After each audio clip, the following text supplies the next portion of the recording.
Hey, what is up guys, I'm back with another video, and in this video I'm going to be showing you guys how to make a professional gaming thumbnail in paint.net.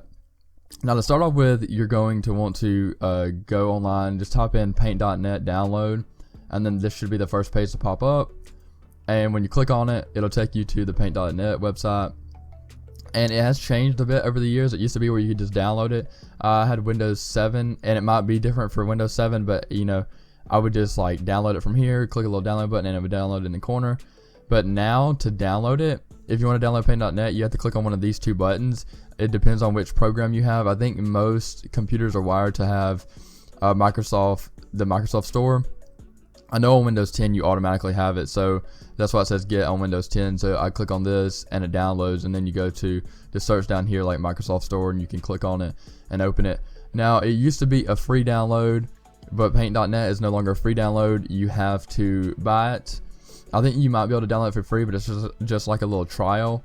It's actually like $7. I think it's like $6.99 on the store, so it's not that expensive. It's a little better than some of those other programs like Photoshop that would be like, I think, $20 monthly. So yeah, it's a really good program, but it's not the best.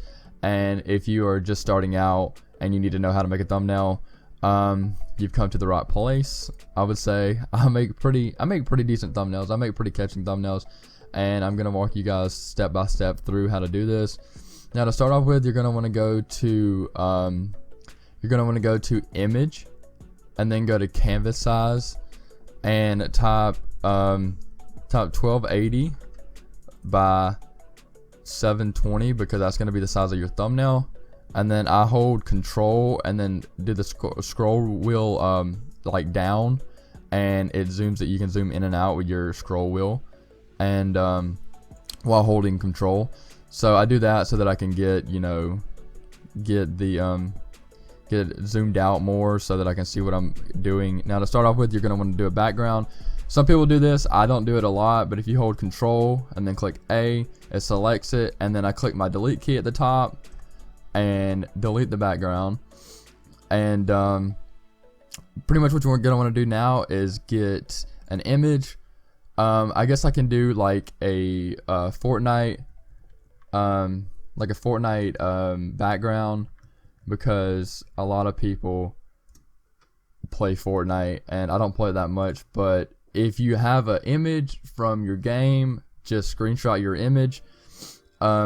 On Windows it's a bit different. Whenever you're watching a video back, it gives you an option to click on your image, and you can do something like that. Or if you're on a different platform, just Google it and it'll tell you exactly how to screenshot.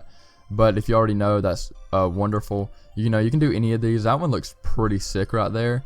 You can just do a normal background. Just depends on what you want to go with. I can try something like this, and this right here, this little effect.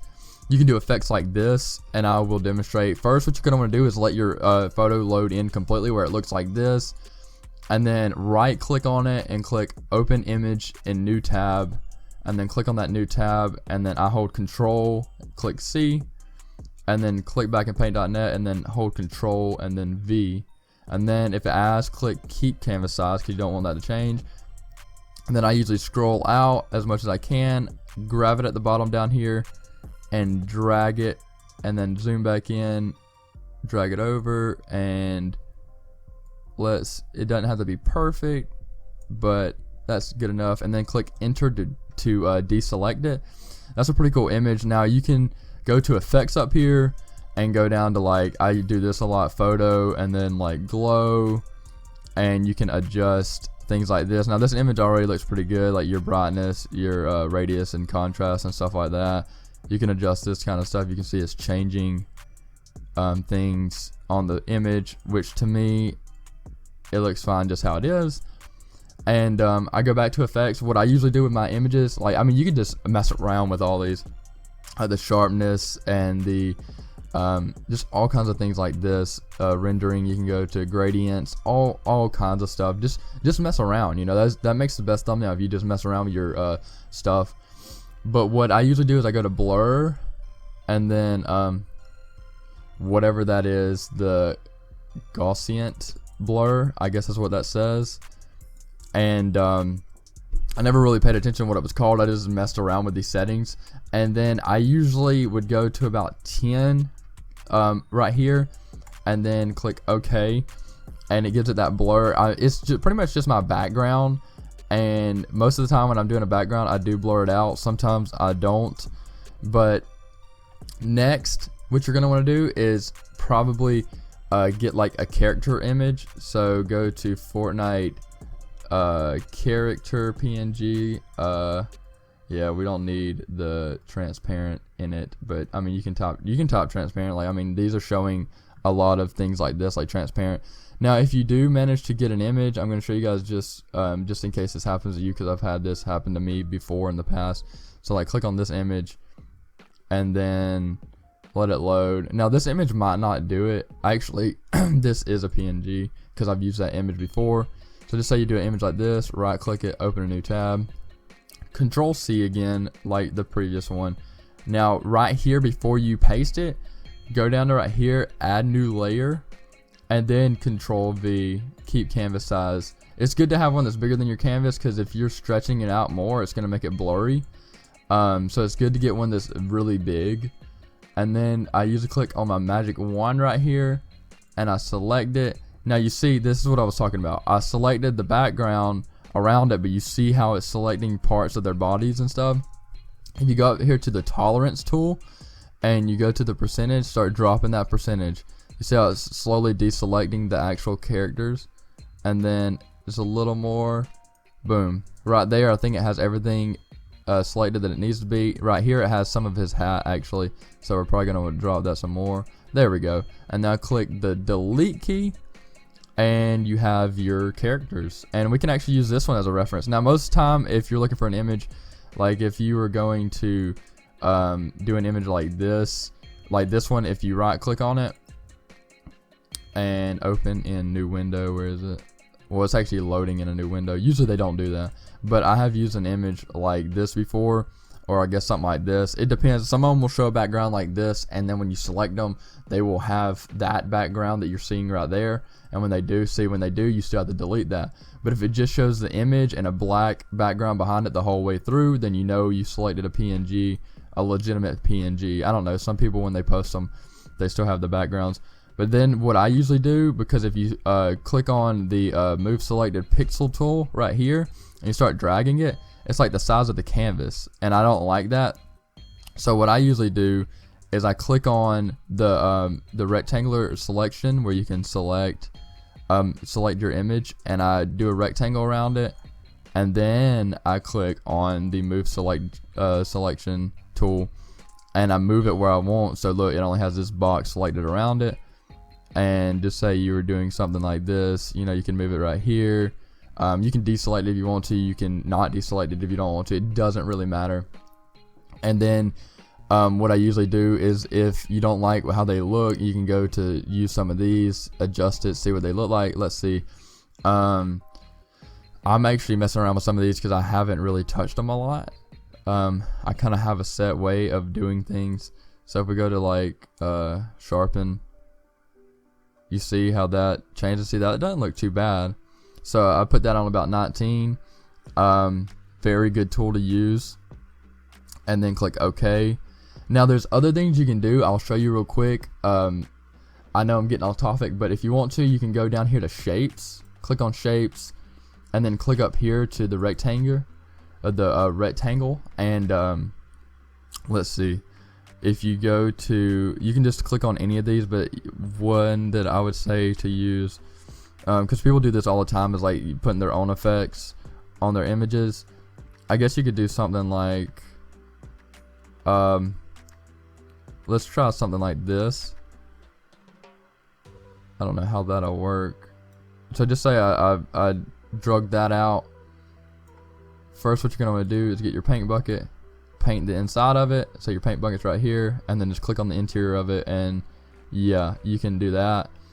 And then what I usually do is I select it again. Now it is cut off because it's outside the window, but we don't need all of it.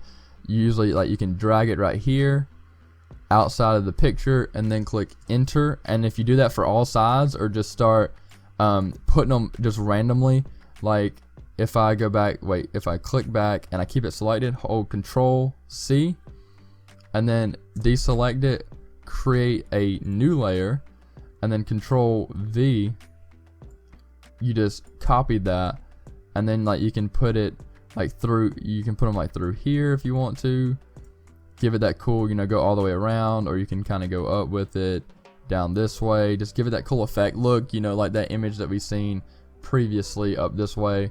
If we go back to what we originally searched, right here, like this, you can add this if you want to. I can show you guys adding this. So let's go back and delete that. We don't need this layer either, so let's delete that layer at the moment.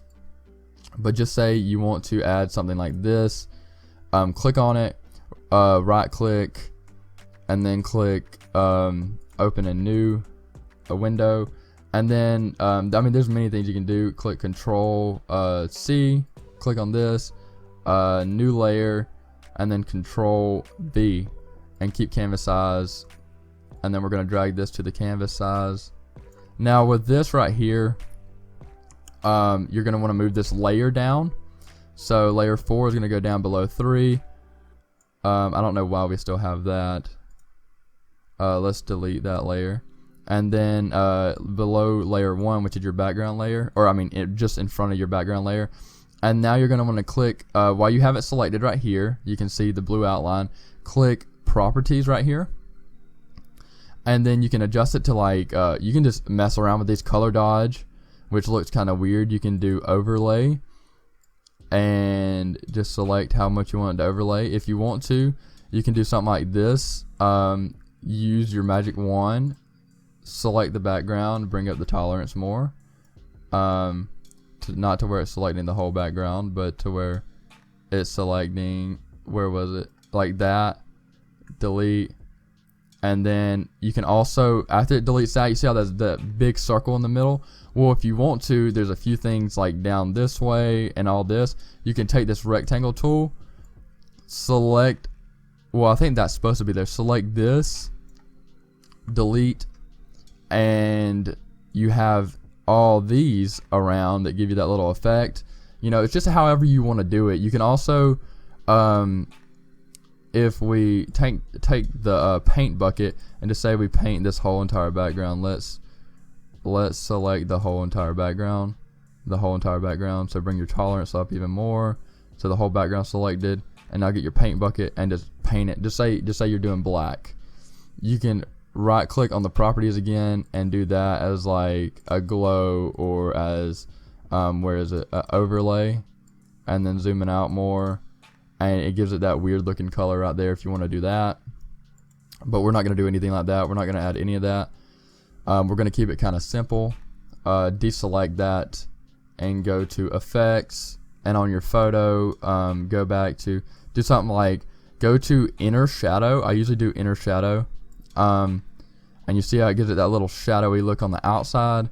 I do something like that. You can strengthen it, which to me makes it look better, and I like that little glow in between them. You can delete that if you want to, but I think that makes it look nice. And then go back to effect, go to objects again, object shadow. Now all these are plugins. You're going to want to download these if you don't already have them.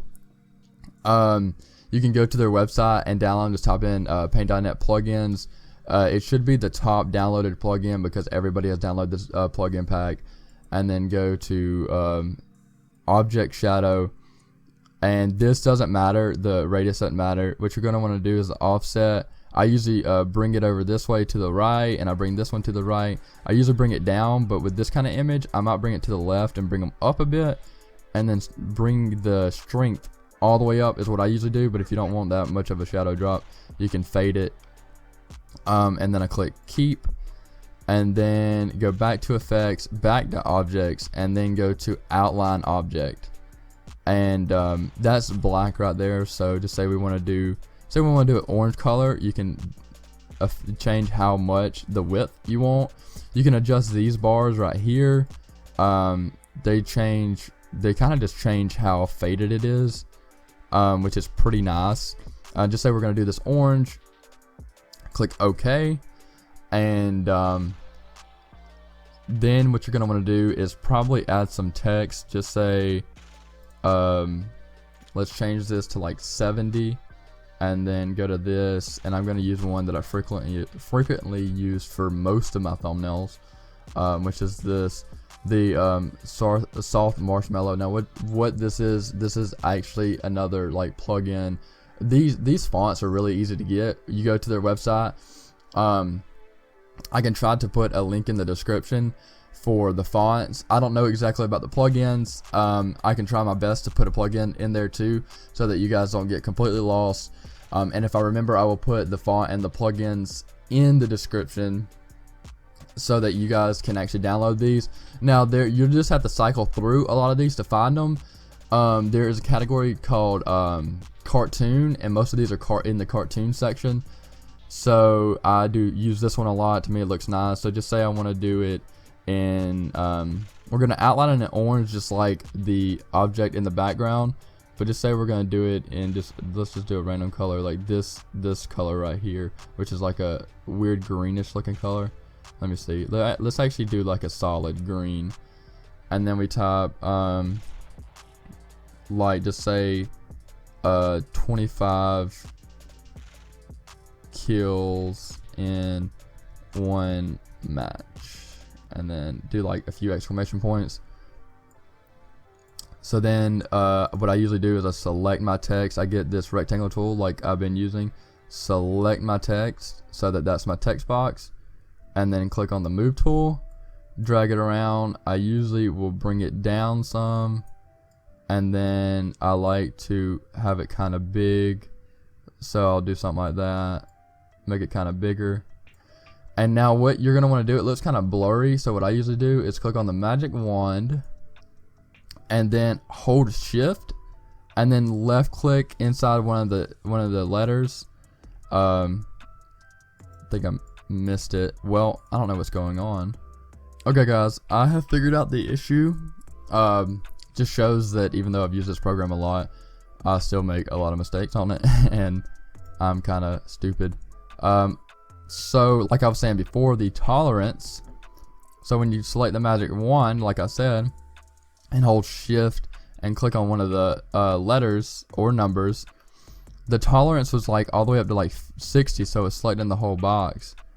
Or it was like up to, where is it, when I go up to about 67. So if you go down to about 59, 60, anywhere that's just selecting the text, do that, and then click on your paint bucket and then hold shift again and click it to color it in again, and then go back to your magic wand and click enter so it'll deselect it.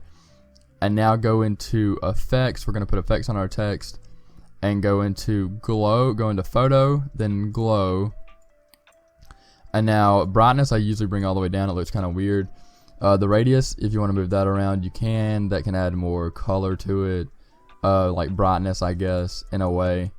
Contrast, you can bring that down, bring it all the way up. I like bringing it all the way up and then bringing the radius, moving it a little bit, not much, and then go back into effects, object, inner shadow. Now this doesn't change much, but keep it how it is. Put the strength all the way up, and these two don't mess with, and then click OK. Go back to effect, object again, and then object shadow, and we could keep that with how it looks. We could keep it how it looks right there. You can adjust this if you want. I always put the strength all the way up, and I just start moving the offsets to see where the shadow is and how I like it. So I just mess with it, see how you like it. I like it like that, so I'm going to click OK, and now I'm going to click effects again, object, outline object, and then pretty much do the same outline as I did right here with that, and click OK. And now here's another thing that you can do if you want to. Go to your, I think it's in effects again, distort, and then bulge, and right here you can see where it showed your text. These are like your center. You can bring it up some more towards your text, so that's kind of centered with my text, and then I can drag it around. Just say I want to do it towards the center of my text. Just look at this little piece right here. You can move it around up here too if you want to, and then see how much you want to bulge it. You can bring it all the way in, all the way out, do it however you want. Some people like doing bulging with their text. Some people don't. I think it looks kind of nice sometimes, but I don't do it a lot. So I'm not gonna do that. You can also do something like this. Go to, I think it's in it's in layers, rotate and zoom, or rotate / zoom, and then you can move it around if you want to. But if you go to, where is it? I think it's this right here. Let me click reset. To like rotate it, you can move it around on the screen, make it look, you see, like it's almost like a 3D type thing. You can do that if you want, which you're gonna want to move it over so that the 25 is not cut off or whatever you're putting in your text. But yeah, you can move it around how you want. I can move it like that. It looks really weird, but yeah, you can do that if you want. I mean, there's just a lot of possibilities for you guys to do whatever you want. Just get creative, and that's always been my problem. I'm not very creative, and you can add other things if you want to, like more text, more images, more backgrounds, just anything like that. But usually I'll put, if it's a series, I'll put like part 1 down here, like part 1 or part 5, you know, and then I'll do the same effects to that. So it'll be like glow, and then effects, objects, inner shadow, and then object shadow, and it keeps your same settings, so you can just go back to it. Outline keeps it all, and then it's down there in the corner. You can do more. I can make another video describing more detailed stuff that you can do if you guys want me to, but for now, this is what we're going to keep. I think it looks pretty decent. So I do hope you guys enjoyed the video. If you did, don't forget to like and subscribe for more, and I'll see you guys next time. To get started with, I will show you what I use to record my gameplay. So it's right here. It's also what I'm using to record with right now, which is Bandicam.